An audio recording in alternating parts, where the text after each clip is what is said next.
Sir. नमस्कार। जैसे कि आपको मालूम है, आज फिर दोबारा कैबिनेट की मीटिंग हुई थी और कई महत्वपूर्ण डिसीजन लिए गए। हमारे साथ हैं minister of agriculture and farmer welfare Shri Narendra Singh Tomar ji, minister of information and broadcasting Shri Prakash Javadekar ji, Shri Sanjay Agarwal ji agriculture secretary. तो मैं रिक्वेस्ट करता हूं मंत्री जी से कि आज के महत्वपूर्ण विषयों के बारे में ब्रीफ करें सर। प्रधानमंत्री नरेंद्र मोदी जी के अध्यक्षता में आज मंत्रिमंडल की बैठक हुई और कृषि के बारे में 3 और अन्य 3 निर्णय लिए गए।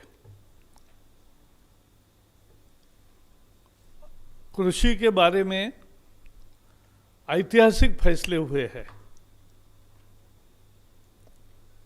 किसान की 50 साल से जो मांगे थी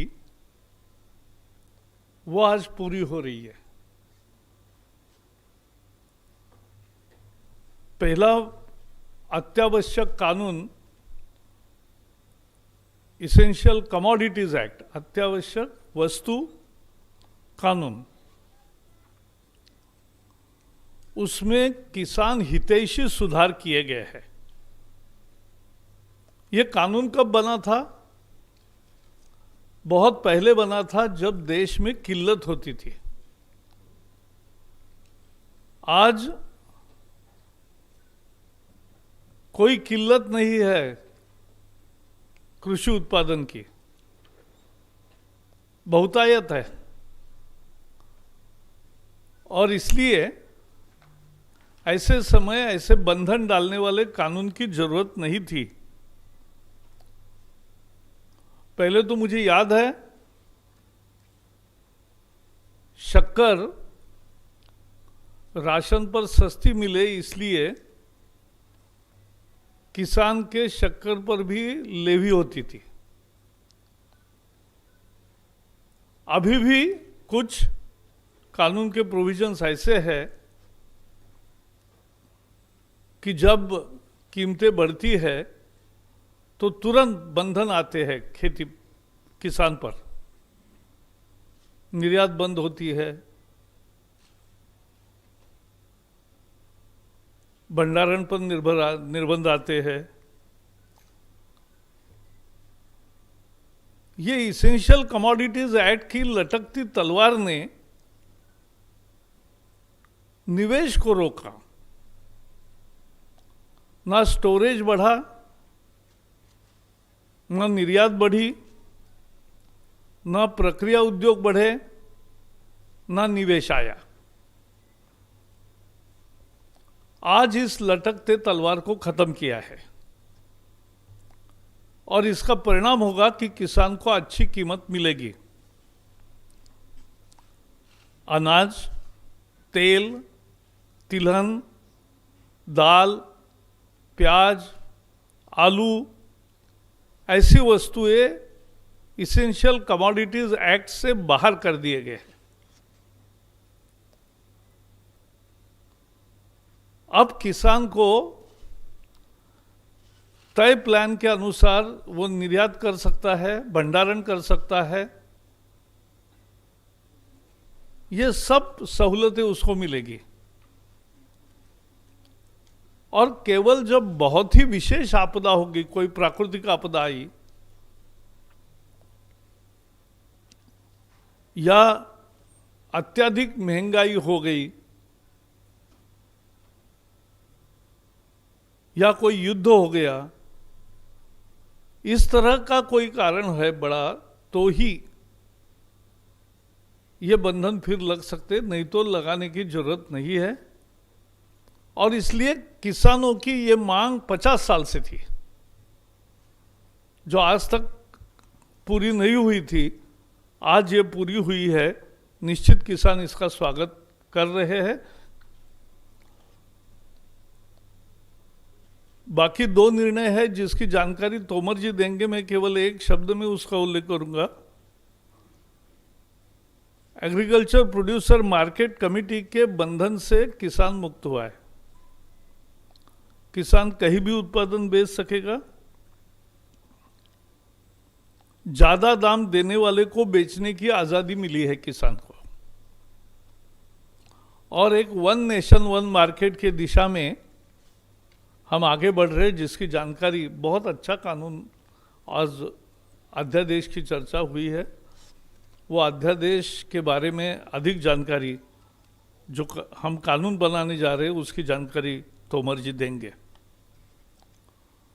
एक तीसरा महत्वपूर्ण निर्णय हुआ,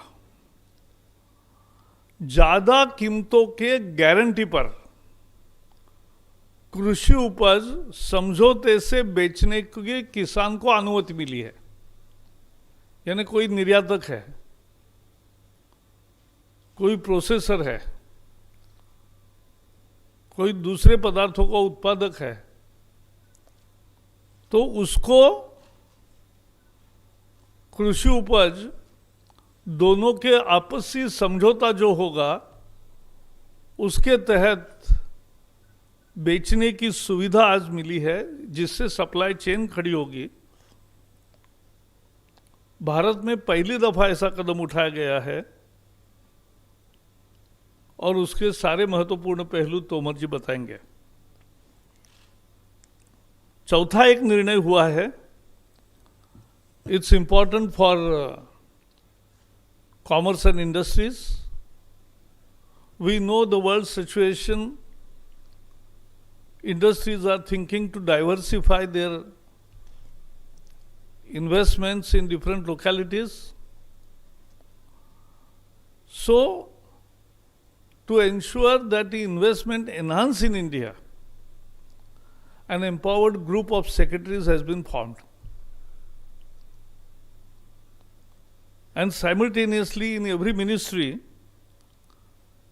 there will be project development cell. This will make India more investor-friendly destination and will also handhold the new industries. It will give fillip to domestic industries. It will bring synergies between ministries and departments, among center and state governments, in policy matters. It will give boost to the economy and open up immense direct and indirect employment opportunities. Investment आती है, उद्योग आते हैं, तो स्वाभाविक है कि प्रत्यक्ष अप्रत्यक्ष रोजगार बढ़ते हैं, और वो रोजगार बढ़ना महत्वपूर्ण है। जो प्रोजेक्ट डेवलपमेंट सेल हर मंत्रालय में होगा, वो जो प्रोजेक्ट्स उनके मंत्रालय के दायरे के अंदर आएंगे उनका हैंड होल्डिंग करेंगे, उनको जमीन ठीक तरीके से मिले, जल्दी मिले, हर एक कल कारखाने के एस्टेब्लिशमेंट के समय कोई दिक्कतें आती है, वो दिक्कतें तुरंत दूर हो, ये सारी व्यवस्था प्रोजेक्ट डेवलपमेंट सेल करेगा। पांचवा एक महत्वपूर्ण निर्णय था, 11 जनवरी को श्यामा प्रसाद मुखर्जी, जो भारत के पहले मंत्रिमंडल में भी मंत्री थे और जिनका कश्मीर में बलिदान हुआ,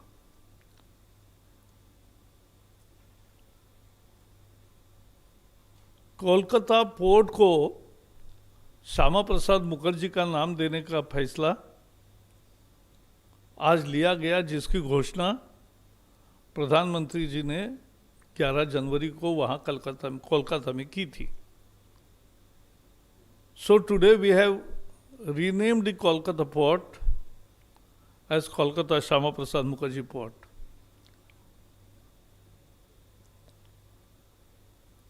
एक छठे निर्णय के अनुसार फार्माकोपिया कमीशन की स्थापना का निर्णय हुआ है। Pharmacopoeia commission for homeopathy and Indian medicine है। आयुष मंत्रालय के 2 लैब्स है गाजियाबाद में। ये 2 लैब्स का भी इसके साथ मर्जर हो रहा है,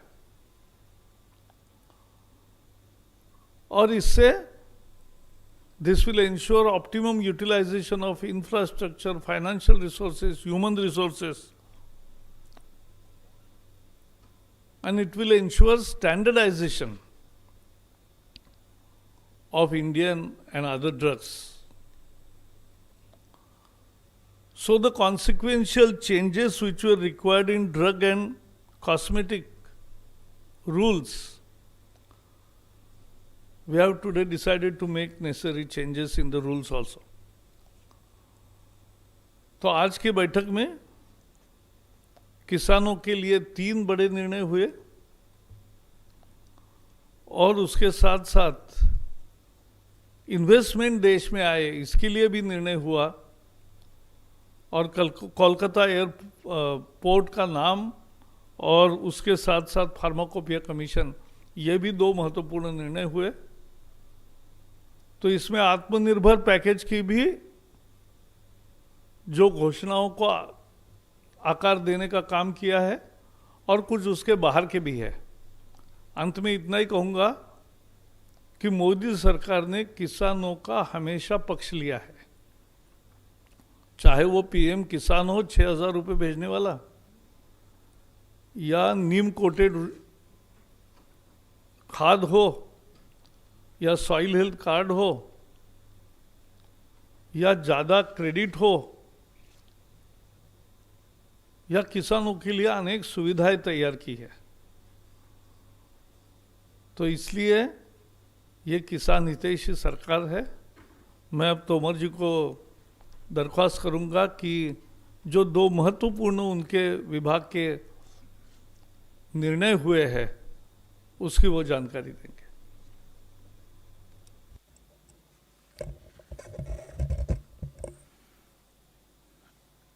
धन्यवाद माननीय प्रकाश जावड़ेकर जी, आदरणीय संजय अग्रवाल जी, आदरणीय दंतवाला जी और उपस्थित सभी मित्रों। 2014 में प्रधानमंत्री नरेंद्र मोदी जी अपने दायित्व को संभाले थे। तब से लेकर आज तक लगातार उनकी कोशिश है कि मंत्रिपरिषद के निर्णय के केंद्र में गांव, गरीब और किसान रहे। गरीब की ताकत बढ़े, किसान की ताकत बढ़े, खेती मुनाफे में आए, किसान की समृद्धता हो, गांव में संपन्नता हो, जिससे कि देश हमारा आगे बढ़ सकने में सक्षम हो। इसलिए गत 6 वर्षों में गांव के सर्वांगीण विकास और किसान की समृद्धि की दृष्टि से अनेक निर्णय हुए हैं, जो समय समय पर आप सबके सामने निर्णयों के रूप में आते रहे हैं, जिनका क्रियान्वयन ठीक प्रकार से हो रहा है। हमारे देश में किसान की बात हमेशा होती रही है, अन्नदाता कहकर हम पुकारते रहें, और जो संभव समय समय पर निवेश हुआ वह निवेश भी किया जाता रहा है। लेकिन इसके बावजूद भी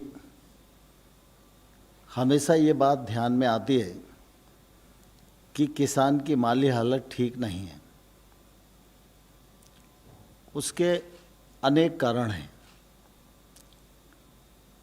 किसान परिश्रम करता है, पूंजी लगाता है, लेकिन समय समय पर उसको प्राकृतिक प्रकोप का भी भागीदार बनना पड़ता है।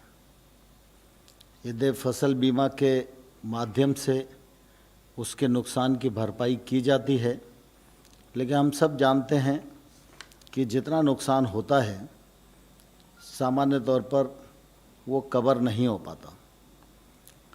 और दूसरी तरफ अगर हम देखेंगे तो किसानी के क्षेत्र में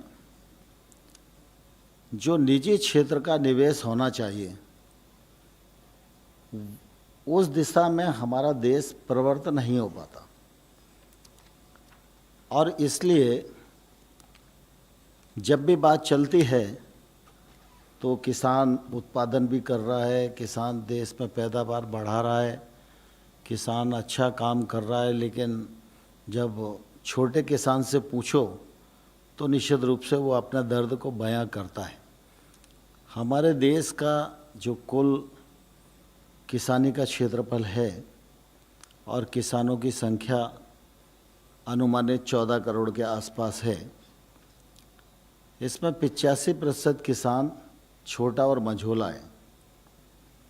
तो बड़ा किसान तो सब प्रकार के साधन अपने आसपास इकट्ठा करने में सफल हो पाता है, लेकिन जो छोटा किसान है उसको अपने उत्पादन का उचित मूल्य नहीं मिल पाता, और इस वजह से उसको समय समय पर परेशानियों का लगातार सामना करना पड़ता है। प्रधानमंत्री जी का अपना अनुभव, उनका निर्णय करने का साहस, दूरदृष्टि, और इसके परिणाम स्वरूप अगर हम देखेंगे तो पिछले दिनों में अनेक ऐसे कार्य किए गए जिससे किसान को सुविधा बढ़े। 17-18 में अगर हम देखेंगे तो कृषि विभाग का बजट 41,850 करोड़ रुपए का होता था। आज यह बजट बढ़कर 1,35,000 करोड़ का है। इतिहास इस बात का साक्षी है कि पीएम किसान सम्मान निधि योजना के माध्यम से एक मुश्त 75,000 करोड़ रुपए का बजटीय प्रावधान करके अभी तक 9 करोड़ 54 लाख किसानों को लगभग 71,000 करोड़ रुपया उनकी जेब में डालने का काम हुआ, तो नरेंद्र मोदी जी के नेतृत्व में ही हुआ।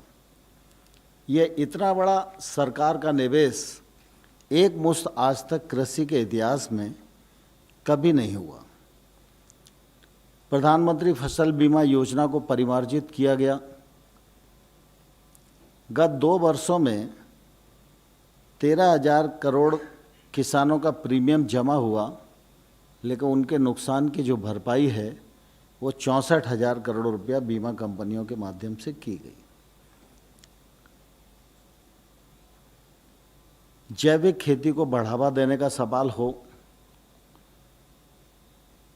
या खेती को टेक्नोलॉजी से जोड़ने का सवाल हो, सूक्ष्म सिंचाई का सवाल हो, इन सब के लिए लगातार योजनाएं बनाई गई, उसमें फंडिंग बढ़ाई गई, टेक्नोलॉजी की जो मदद दी जानी चाहिए उसको देने का प्रयास किया जा रहा है, और इन सब का लक्ष्य है कि 2022 तक किसान की आमदनी दोगुनी होना चाहिए, किसान को सामाजिक सुरक्षा मिले।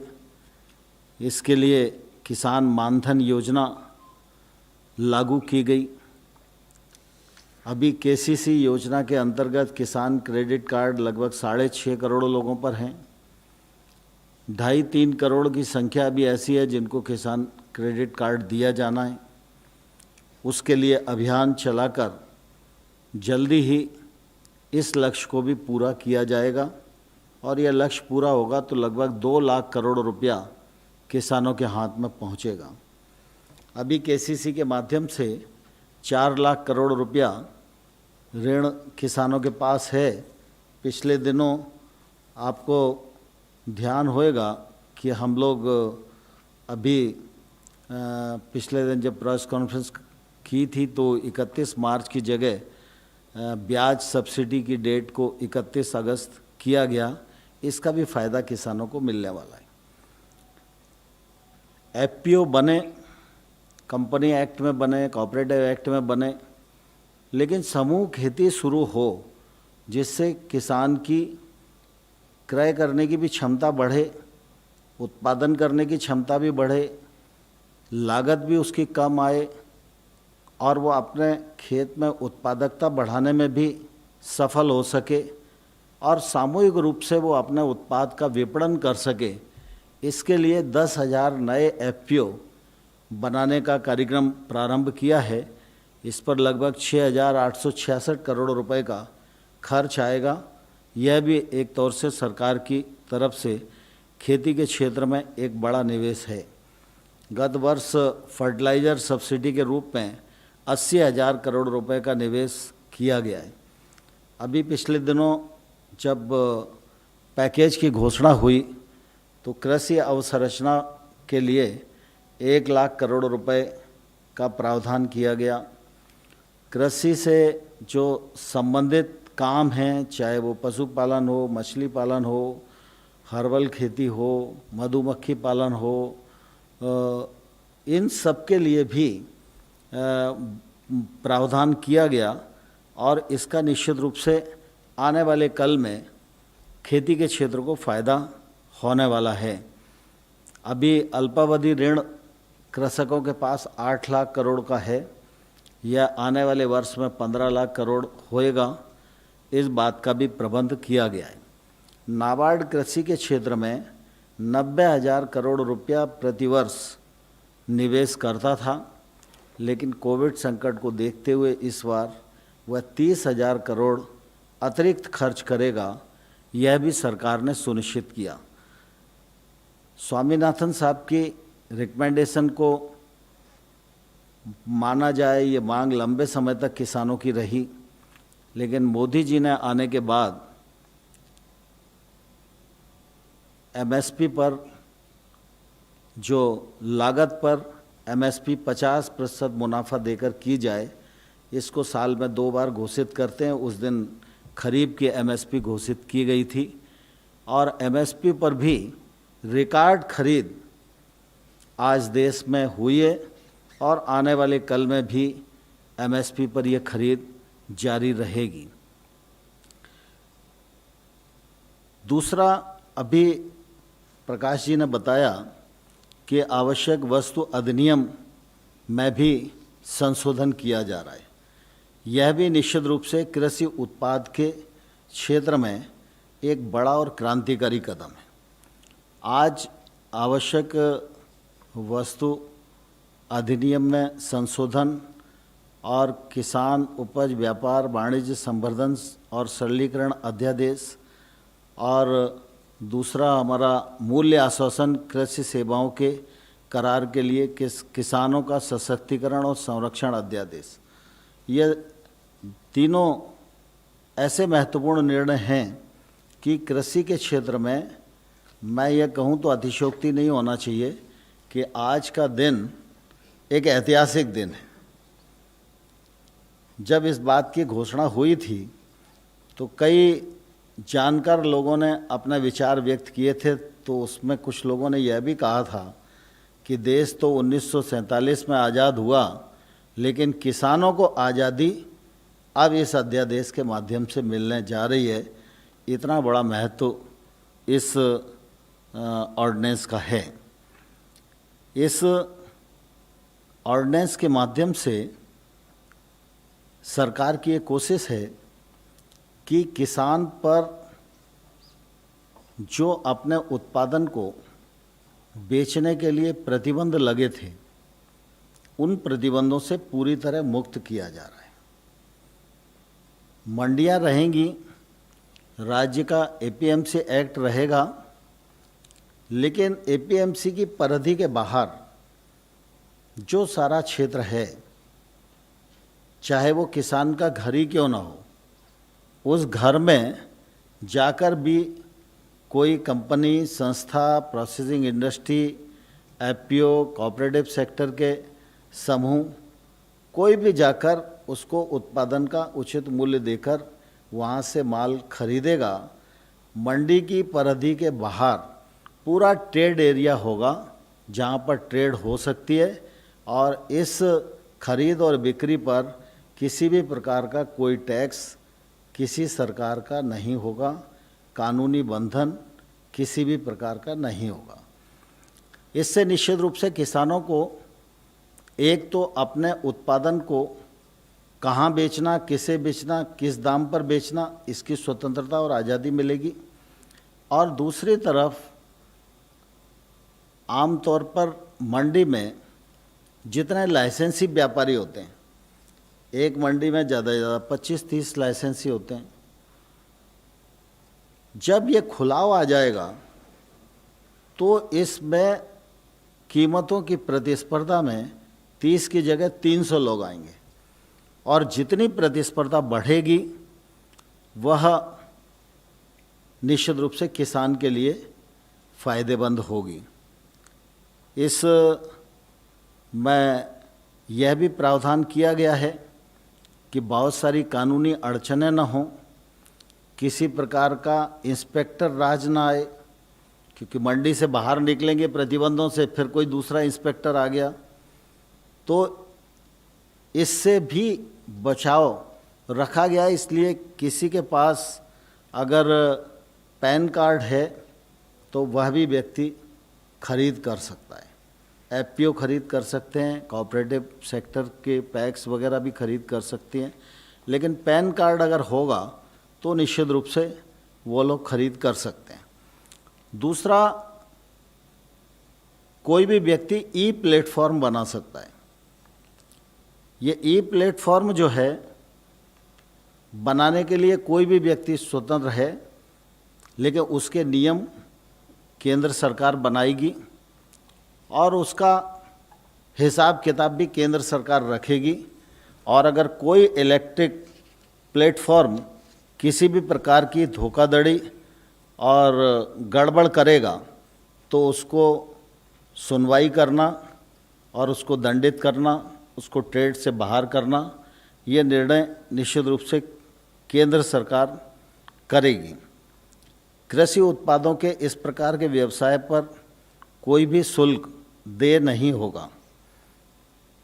यदि ट्रेडर और किसान के बीच में कोई विवाद की स्थिति बनती है, सामान्य तौर पर हम लोगों ने ये प्रावधान किया है कि किसान को हाल के हाल पेमेंट किया जाएगा, लेकिन अगर किसी स्थान पर प्रक्रिया में कोई देर लगने वाली है, जैसे मान लो उसने चेक दिया और आज शुक्रवार का दिन है तो शनिवार और रविवार बैंक बंद रहेगी, तो उसका पेमेंट सोमवार को ही मिलेगा, तो ऐसी परिस्थिति हमने कहा है कि तत्काल अथवा 3 दिन, और 3 दिन में उसको भुगतान करना ही होगा। लेकिन जिस समय उत्पाद की डिलीवरी होगी तो खरीदार व्यक्ति को उसको रसीद देना पड़ेगी कि आपका इस ग्रेड का इतना माल मैंने प्राप्त किया, इसका इतना रुपया बनता है, यह आपको परसों दिया जाएगा। ये रसीद उसको हाल के हाल देना होगी। यदि कोई विवाद की स्थिति बाय द वे बनेगी तो ऐसी स्थिति में हम लोगों ने इसको न्यायालय से बाहर रखा है। पहली जो शिकायत है वो एसडीएम के पास जाएगी। एसडीएम सुलह कराने के लिए कुछ लोगों को नियुक्त करेगा। अगर सुलह नहीं होगी तो एसडीएम सुनवाई करेगा, 30 दिन के भीतर उसे निर्णय करना पड़ेगा।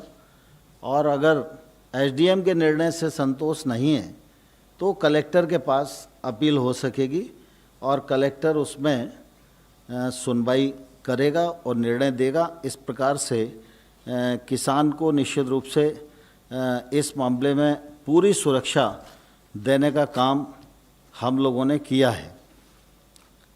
इससे किसानों को कृषि उत्पाद के विक्रय में स्वतंत्रता मिलेगी, लाइसेंस राज्य से किसान मुक्त हो जाएंगे, इलेक्ट्रॉनिक व्यापार के लिए सुविधाजनक ढांचा मिलेगा, विपणन में जो लागत आती है, किसान को ट्रांसपोर्टेशन इधर से उधर करना पड़ता है, उसकी लागत कम होगी तो उसकी आय में वृद्धि होगी। किसान अपना उत्पाद मंडी में ले जाने की बाध्यता से मुक्त हो सकेगा, सप्लाई चेन मजबूत होगी, कृषि के क्षेत्र में निवेश बढ़ेगा और एक देश एक मार्केट जैसा प्रकाश जी ने कहा, यह सुनिश्चित करने में यह अध्यादेश निश्चित रूप से अपनी सार्थक भूमिका का निर्वहन करेगा।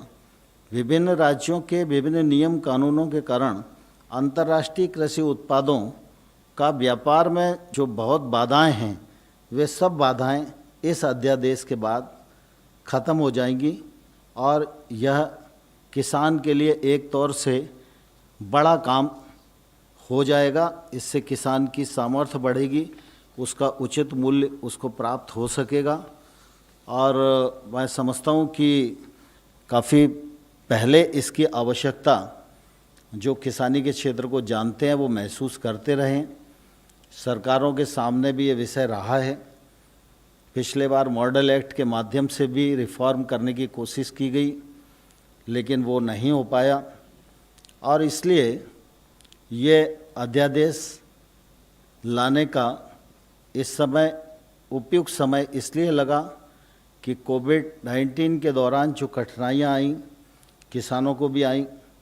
अगर यह अध्यादेश अस्तित्व में होता तो किसान के घर से ही खरीद हो सकती थी। सोशल डिस्टेंसिंग का थोड़ा बहुत जो पालन टूटा खरीद केंद्रों पर, हम उससे बच सकते थे। तो इस समय जो फसल बची है वो फसल अच्छे दामों पर बिचे, इसके लिए ऑर्डिनेंस लाना जरूरी था। और इसलिए नरेंद्र मोदी जी के दृढ़ संकल्प के कारण यह संभव हो पाया है। दूसरा जो ऑर्डिनेंस है, मूल्य आश्वासन और कृषि सेवाओं के करारों के लिए किसानों का सशक्तिकरण और संरक्षण। माननीय प्रकाश जी ने आप सबके सामने संक्षिप्त में विषय रखा ही है, लेकिन प्रमुख रूप से हम सब इस बात को जानते हैं कि जो छोटा किसान है उस पर तकनीक का भी अभाव है, जानकारी का भी अभाव है और पूंजी का भी अभाव है।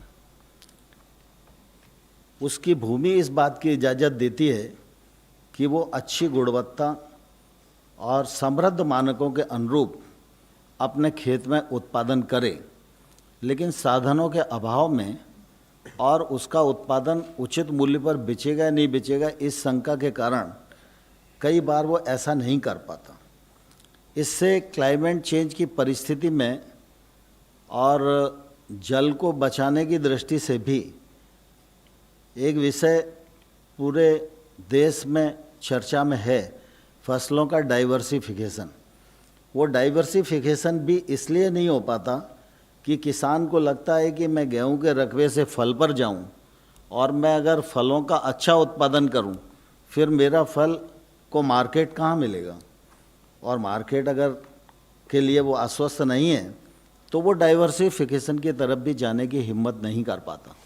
और इसलिए इस ऑर्डिनेंस के माध्यम से यह सुनिश्चित हो सकेगा कि कोई भी किसान से कोई भी प्रोसीजर कांटेक्ट करेगा और वो इस बात के लिए किसानों को तैयार करेगा कि आप आसपास के 100 किसानों को तैयार करो और ये 100 किसान मिलके आलू ही पैदा करें, या ये 100 किसान मिलकर फल ही फल पैदा करें, या ये 100 किसान मिलकर इस गुणवत्ता का फलाना जिन्स पैदा करें।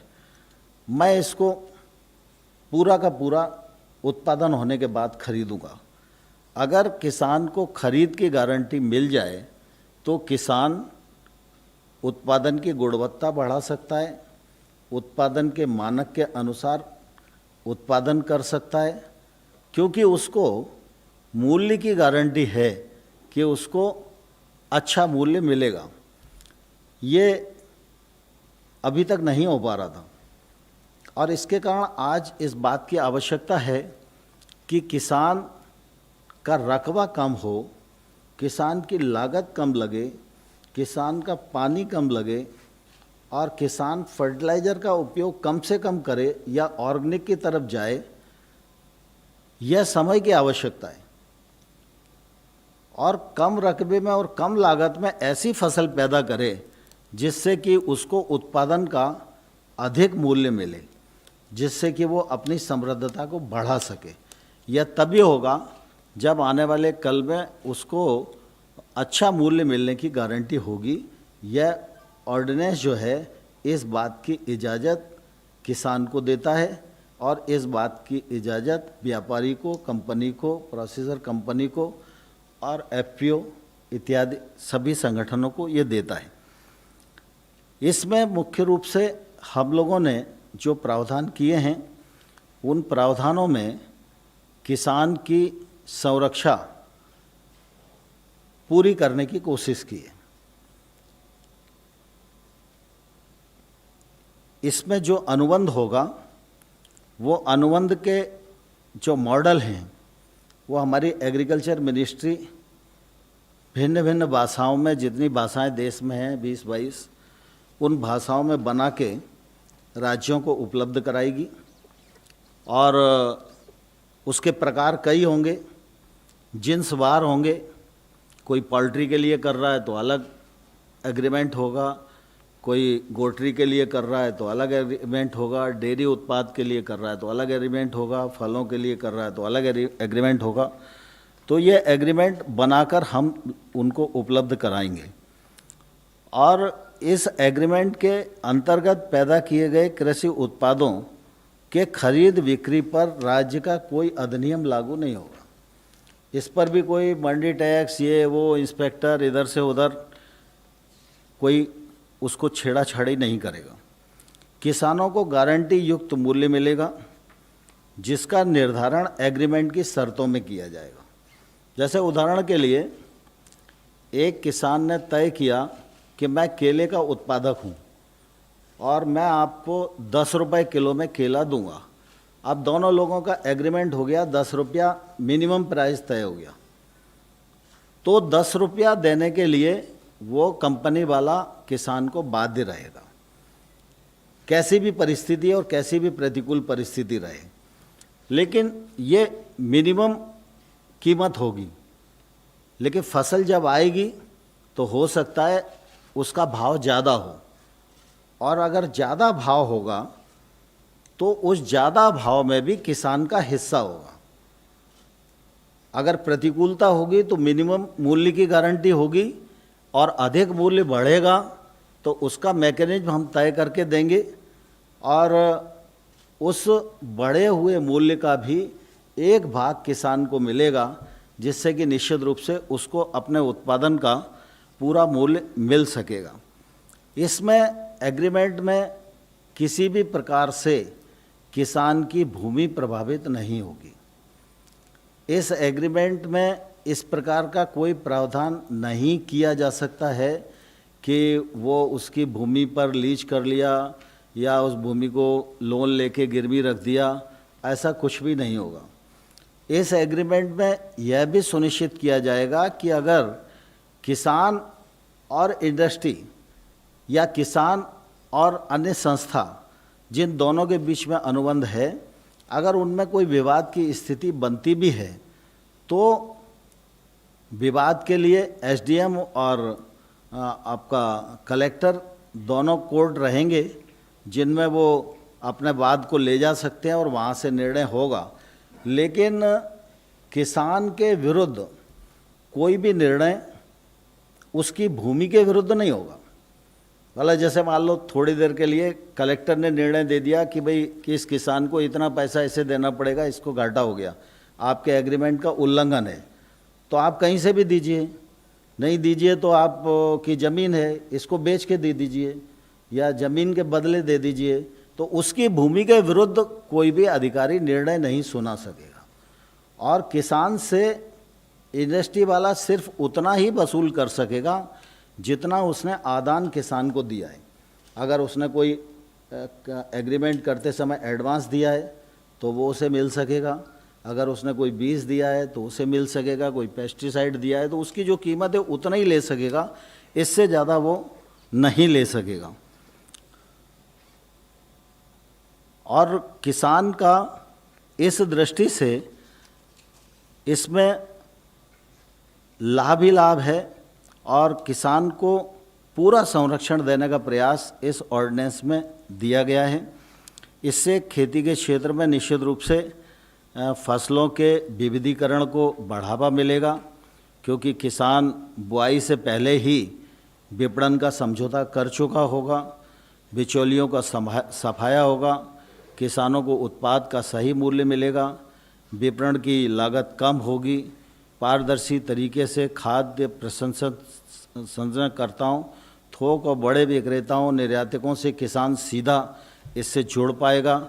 सप्लाई चेन मजबूत होगी, निजी निवेश आकर्षित होगा, हमारे यहाँ जो उत्पादन है उसकी गुणवत्ता बढ़ेगी, वैश्विक मानकों को अपनाने के लिए वो इस दिशा में प्रवृत्त हो सकेगा और कृषक उच्च मूल्य वाले कृषि उत्पादों की तरफ आकर्षित होंगे, जिससे निश्चित रूप से उनकी आमदनी बढ़ेगी।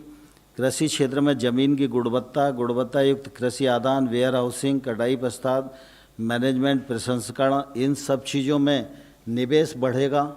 और जो मैंने पहले बताया कि कृषि क्षेत्र के लिए जो बड़ा पैकेज अभी सरकार ने दिया है, वो सारा पैकेज इस पूरे कृषि क्षेत्र को आगे लाने में निश्चित रूप से बहुत ही कारगर और सार्थक सिद्ध होगा।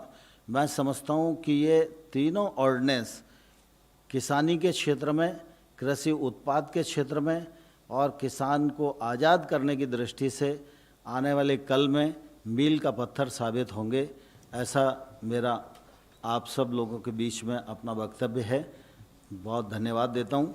कोई विषय हो तो पूछ सकते हैं। धन्यवाद सर। एक पहले ऑनलाइन क्वेश्चन ले लेते हैं सर, आपसे है सर।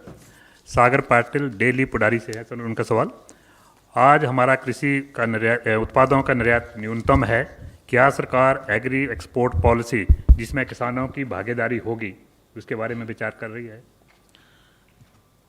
स्वाभाविक रूप से कृषि का उत्पादन बढ़े, उत्पादकता बढ़े, निर्यात बढ़े और हम वैश्विक मानकों के अनुसार अपने उत्पादन को उस प्रतिस्पर्धा में रख सकें, इस दृष्टि से ही इस समग्रता में इस पूरे अध्यादेश को लाया गया है।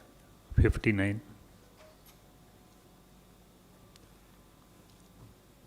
मैं नरेंद्र सिंह पीटीसी न्यूज़ से। मैं ये जानना चाहता हूँ कि क्या सरकार आने वाले दिनों में गेहूं और धान पे एमएसपी क्या ख़त्म करने जा रही है? आप किसान को कैसे इस बारे में आश्वस्त करेंगे? हमें पता चला है कि कैबिनेट में ये मुद्दा हरसिमरत कौर बादल ने भी उठाया था, आपका क्या कहना है?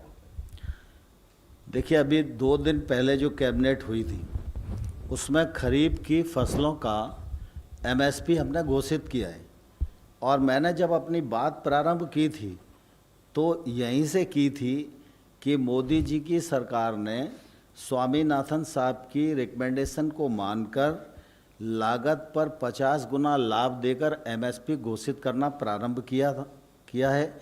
2 दिन पहले हमने एमएसपी घोषित की है। एमएसपी पर खरीद हो रही है और आने वाले कल में भी एमएसपी पर खरीद होती रहेगी। जो लोग इस प्रकार का भ्रम फैलाने की कोशिश कर रहे हैं, मैं उनको आग्रह करना चाहता हूं कि वो राजनीति करना है तो मैदान में जाकर अन्य विषय पर राजनीति करें। किसान के साथ 70 साल तक अन्याय होता रहा है, आज न्याय होने जा रहा है, इस पर कम से कम राजनीति न करें। 39। सर, ये जो ऑर्डिनेंस लाएंगे एबीएमसी एक्ट में, ये क्या अमेंडमेंट करेंगे उससे या कि टोटली उसको रिप्लेस करेंगे? दूसरी चीज़ जो इसेंशियल कमोडिटीज़ एक्ट के तहत है, क्या विषय में है, क्या उसको स्क्रैप कर रहे हैं टोटली या कि अभी वो कानून रहेगा और उसको आपने डाइल्यूट किया है? इसेंशियल कमोडिटीज एक्ट में से कुछ वस्तुएं बाहर, कुछ फसलें उससे बाहर की है, ये है, यानी सुधार है, वो किसान हितैषी सुधार है। ये दूसरा एपीएमसी एक्ट में सुधार नहीं है, ये नया एक्ट है और ये ट्रेड के लिए है। I think just take a similar question है। उपज व्यापार और वाणिज्य संवर्धन और सरलीकरण अध्यादेश 2020। सर, इसी से जुड़ा हुआ एक और ऑनलाइन क्वेश्चन है। एपीएमसी रिफॉर्म्स विल इंश्योर कि फार्मर्स के लिए रिम्यूनरेटिव प्राइसेस जो हैं वो एग्रीकल्चर प्रोड्यूस की मिले हैं उनको सर, लेकिन सिर्फ 10% ही फार्मर्स हैं जिनको कि बेनिफिट मिलता है मिनिमम सपोर्ट प्राइस का, तो बाकी लोगों का क्या होगा इसी तरह? देखिए, मैंने पहले ही कहा कि हमारे देश में 85% छोटे किसान हैं और अब ये बात सिद्ध हो गई, क्योंकि पहले किसानों के बारे में ऐसे ऐसे संख्या झूलती रहती थी। कुछ सर्वे जो होते रहते थे उनके आधार पर ही लोग अपना बोलते रहते थे। अभी पीएम किसान योजना लागू हो गई और पीएम किसान योजना जब लागू की तो एक अनुमान सब तरफ से लगाया गया कि 14 साढ़े 14 करोड़ किसान हमारे देश में होंगे और अभी तक एक पूरा साल हो गया, लगभग 72,000 करोड़ रुपया उस योजना के अंतर्गत किसानों पर पहली, दूसरी, तीसरी किस्त के रूप में पहुंचा है।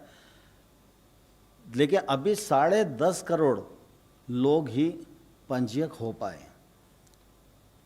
तो जितने किसान हैं उनका 85% छोटा किसान है। अब एक किसान अगर 10 क्विंटल गेहूं पैदा करता है तो अपने 10 कुंटल गेहूं को 50 किलोमीटर ट्रॉली में डाल के ले जाए तो ट्रॉली का खर्चा कितना पड़ेगा? मैं समझता हूं कि उसको आने और जाने का ही इतना खर्चा हो जाएगा कि उससे तो बिना जाए वो वहीं बेच दे तो कम से कम ट्रांसपोर्टेशन के चार्ज से तो बच ही जाएगा।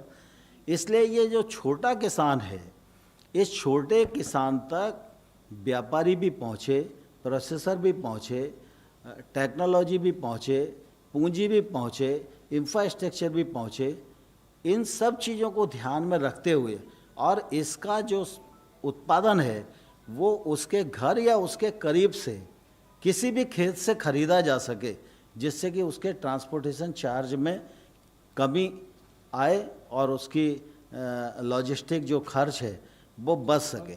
इसलिए ये छोटे जो किसान हैं उनके लिए सबसे अधिक फ़ायदेमंद होने वाला है। बड़े किसानों के लिए भी फ़ायदेमंद होगा, लेकिन जो छोटा किसान है उसके लिए बहुत ही फ़ायदेमंद होने वाला है। 31। सर, दो सवाल है मेरा। पहला सवाल एपीएमसी एक्ट में जो आपने बदलाव किया है, आपने कहा कि मॉडल एक्ट पहले दिया गया था लेकिन नहीं चल पाया क्योंकि राज्यों को करना था, उनका कई जगह विरोध भी था। क्या इस बार आपने राज्यों को ऑन बोर्ड लिया है क्योंकि एक सेंट्रल कानून आप बना रहे हैं? खासकर जैसे बड़े राज्य हैं, पंजाब जैसे राज्य जहां इस तरह काफ़ी उत्पादन होता है, उन राज्यों का क्या रिस्पांस रहा है? सभी राज्यों का मैं पूछ रहा हूं, खासकर बड़े राज्य, क्या वो तैयार हैं इसको लागू करने के लिए? क्या आपको लगता है कि एक सेंट्रल कानून राज्यों पर ऊपर से थोपा नहीं जाएगा? दूसरा एक सर जो एसेंशियल कमोडिटीज़ वाला है, जब भी कीमतें बढ़ी हैं, खासकर दाल और प्याज की हमने 2-3 साल में देखा है, इस कानून से स्टॉक होल्डिंग लगाकर दाम की कीमत रोकी गई है।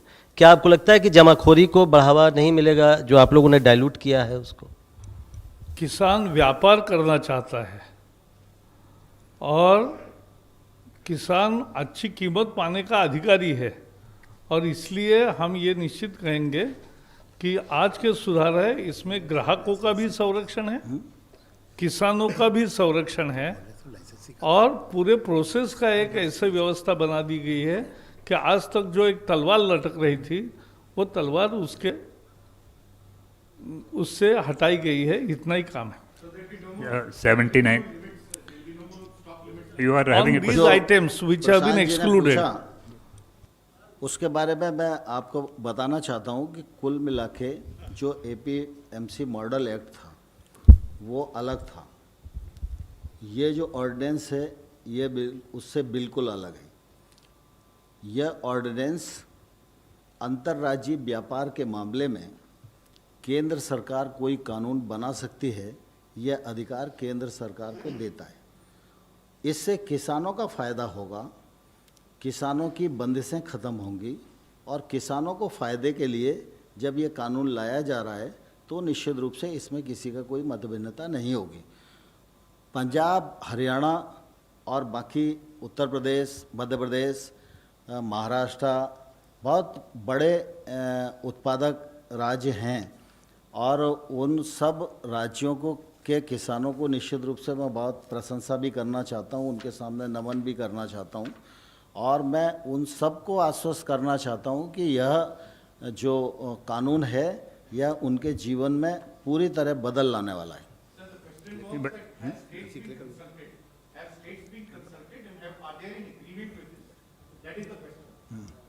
I think जो मॉडल एक्ट 2017 की बात थी वो ये व्यवस्था करता है कि एपीएमसी के अंदर कैसे व्यवसाय होगा और फिजिकल मार्केट के अंदर, और एपीएमसी के बाहर के प्राइवेट डायरेक्ट मार्केट खुलने का व्यवस्था थी। ये अधिनियम मार्केट को नहीं टच करता है स्टेट वालों के लिए, इसके बीच का पूरा जो देश है उसमें व्यापार की छूट देता है। 79 ऑर्डिनेंस है, स्टेट के कंसल्टेशन जहाँ तक बात है, सब राज्यों के सचिवों के साथ मई की 21 तारीख को वीडियो कॉन्फ्रेंस से विचार विमर्श किया गया था, उनके अभिमत भी लिया गया था, उनको शेयर भी किया गया था। और ऑर्डिनेंस में लंबी अवधि नहीं होती है, कोविड दिशा में एक शॉर्ट अवधि की जाती है, वो रजामंदी की गई थी। और ये सारा व्यापार उस बीच के एरिया का है जिसमें मॉडल में कोई व्यवस्था नहीं है, और तो किसान को बाजार में ही जाना वो व्यवस्था थी, बाजार उस तक पहुंचे ये व्यवस्था उसकी है, कोई भी पहुंचे पैन कार्ड सरकार की वो व्यवस्था है। नरेंद्र सिंह तोमर जी, एक छोटा सवाल नहीं है, करेक्शन चाहते हैं आपके पास से, क्लेरिफिकेशन सॉरी। आपने कहा कि किसान और खरीदार के बीच में अगर कोई विवाद होता है तो एसडीएम पास जाएगा, और एसडीएम 30 दिन के अंदर बाउंड है, वहाँ नहीं सुलझता है तो डीएम के पास जाएगा। सबसे बड़ी समस्या तो यही है कि कोई किसान कलेक्टर साहब पास कितने दिन तक जाएगा, क्योंकि कलेक्टर के ऑफिस जाना ही किसान के लिए सबसे बड़ी समस्या होती है। वहाँ पर कितने दिन में ये समस्या का समाधान हो जाए, कोई टाइम बाउंड है वहाँ? मैंने आपको इसीलिए कहा कि इसके 3 चरण हैं। पहली बात तो मेरे और आपके बीच में अनुबंध है, तो ये जानबूझकर और सोच समझकर ही होगा, इसलिए इसमें विवाद की गुंजाइश कम है। क्योंकि मैं आपके साथ अनुबंध कर रहा हूँ तो मैं भी फ़ायदे के लिए कर रहा हूँ, और किसान मेरे साथ अनुबंध कर रहा है तो वो किसान अपने फ़ायदे के लिए कर रहा है, तो इसलिए विवाद की गुंजाइश कम है। लेकिन फिर भी इसके 3 चरण हैं। पहले सुलह की कोशिश, उसके बाद अगर ये कोशिश असफल होती है तो एसडीएम का न्यायालय, एसडीएम के न्यायालय में न्याय नहीं मिलता है तो अपील कलेक्टर के यहाँ। जब ये कानूनी प्रावधान हो जाएगा तो वो सुनवाई करेंगे ही, किसान को मिलेंगे ही, ऐसा सोचने का कोई कारण नहीं है।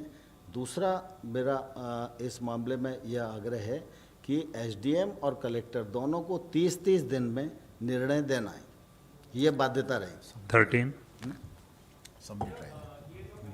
सेक्रेटरीज बनाया गया है, इसको हेड कौन करेगा? एंड सेकेंडली, ये एम्पावर्ड ग्रुप ऑफ सेक्रेटरीज और ये जो पीडीसीज हैं, ये इनका मतलब when will this be implemented?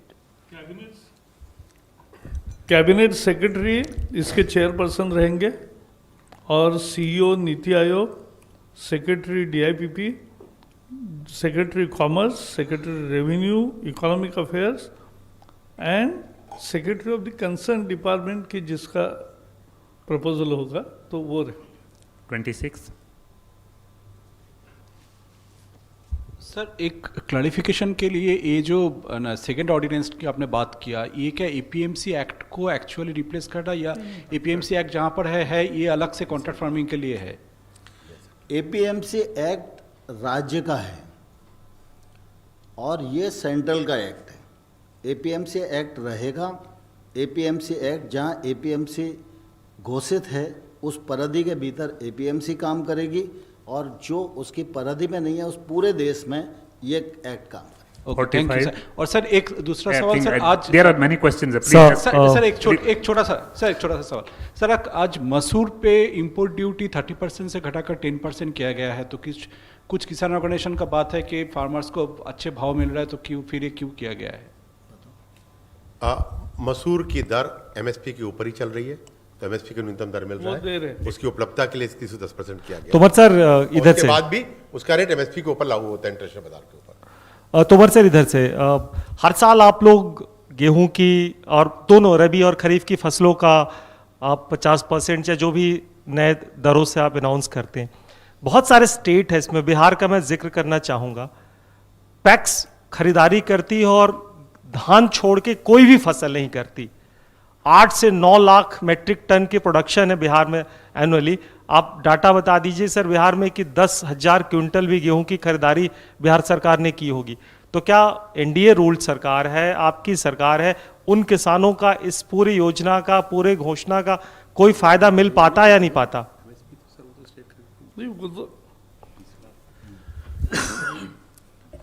मेज की इतना प्रोडक्शन है। हाँ, सर ऐसा है कि एमएसपी की खरीद जो है वो मिनिमम गारंटी देती है कि इतनी प्राइस मिलेगी ही, बाजार में उसके कम कीमत आती है तो राज्य सरकार को तुरंत, और हम मदद करते हैं उसमें। Sir I think it's over now, your question. 16. Prakash ji, जो महाराष्ट्र और गुजरात पर तूफान का खतरा मंडरा रहा है, उस बात को लेकर क्या आज कैबिनेट में कोई चर्चा हुई? किस तरीके से जान माल के नुकसान को कम किया जाए और सेंटर क्या हेल्प कर रहा है? आज के कैबिनेट का ये विषय नहीं था, लेकिन विषय आपने अभी पूछा है तो एनडीआरएफ की टीमें ऑलरेडी गई है। केंद्र सरकार ने पूरा रिव्यू दोनों राज्यों के साथ लिया है और मेरी उम्मीद है कि ज़्यादा नुकसान नहीं होगा। 63.